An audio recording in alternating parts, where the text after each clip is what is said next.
Assalamualaikum warahmatullahi wabarakatuh. Perkenalkan, nama saya Mahzalena dengan NIM 240210146. Di sini saya ingin mempresentasikan tugas video di MK Governance Digital dengan dosen pengampu Bapak Ahmad Yani, Esos MSI. Di video kali ini saya akan membahas tentang bagaimana ketepatan digitalisasi menentukan pengambilan keputusan, kebijakan, dan pengembangan SDM dibandingkan kepemimpinan, dan berikan satu contoh pemimpin yang memiliki konsep dinamik dan kolaboratif governance. Ketepatan digitalisasi sangat menentukan proses organisasi. Dalam pengambilan keputusan, digitalisasi memungkinkan keputusan berbasis data atau data-driven decision making. Dengan sistem informasi yang tepat, pemimpin dapat mengakses laporan real time, memantau tren kinerja, dan memanfaatkan analisis prediktif. Misalnya, di sektor kesehatan, analisis big data dapat memprediksi kebutuhan fasilitas rumah sakit atau kemungkinan munculnya wabah penyakit. Dengan demikian, keputusan dapat diambil lebih cepat, akurat, dan transparan. Dalam penyusunan kebijakan, digitalisasi mempermudah pembuatan kebijakan berbasis bukti. Sistem e-government atau platform pelayanan publik digital memungkinkan pemetaan masalah publik, evaluasi program, dan pengukuran dampak kebijakan secara cepat. Contohnya, pemerintah dapat mengetahui area dengan tingkat kepuasan layanan rendah sehingga dapat menyusun kebijakan perbaikan yang tepat sasaran.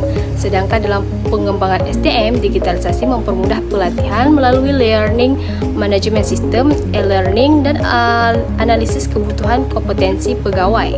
Sistem ini dapat mengidentifikasi area kelemahan pegawai sehingga program pelatihan dapat disesuaikan secara personal. Namun, meskipun digitalisasi efektif, tidak semua aspek pengembangan manusia seperti soft skill dan motivasi dapat digantikan teknologi. Selanjutnya ada kepemimpinan. Kepemimpinan tetap menjadi faktor penentu kualitas keputusan dan kebijakan. Pemimpin yang baik mampu menafsirkan data digital agar relevan dengan konteks organisasi dan nilai-nilai etika. Dalam pengambilan keputusan, kepemimpinan menentukan prioritas, menyeimbangkan risiko dan peluang, serta mempertimbangkan implikasi sosial maupun politik.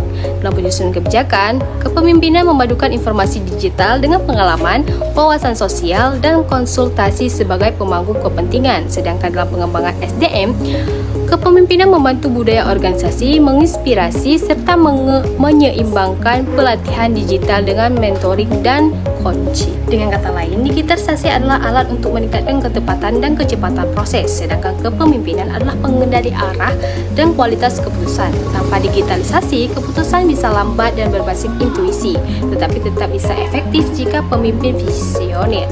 Sebaliknya, tanpa kepemimpinan, digitalisasi hanya menghasilkan keputusan yang tepat secara teknis, namun mungkin tidak sesuai nilai etika dan konteks sosial.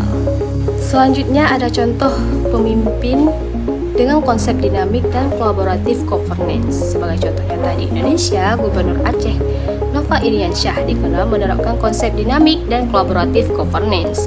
Nova memanfaatkan digitalisasi untuk monitoring dan evaluasi program pembangunan serta pengambilan keputusan berbasis data.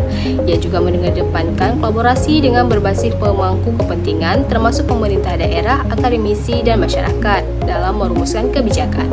Hasilnya, Aceh mampu mengambil keputusan yang cepat, tepat, dan inklusif. Berbeda dengan beberapa daerah lain yang hanya mengandalkan digitalisasi tanpa kepemimpinan yang adaptif. Yang terakhir ada kesimpulan. Keberhasilan pengambilan keputusan, penyusunan kebijakan, dan pengembangan SDM sangat bergantung pada kombinasi tepat antara digitalisasi dan kepemimpinan. Digitalisasi memberikan data, alat, dan kompetensi, sementara kepemimpinan memastikan keputusan tersebut relevan, etis, dan kontekstual. Kedua elemen ini sangat melengkapi untuk menciptakan pemerintah yang efektif, responsif, dan berkelanjutan. Sekian dan terima kasih. Dadah.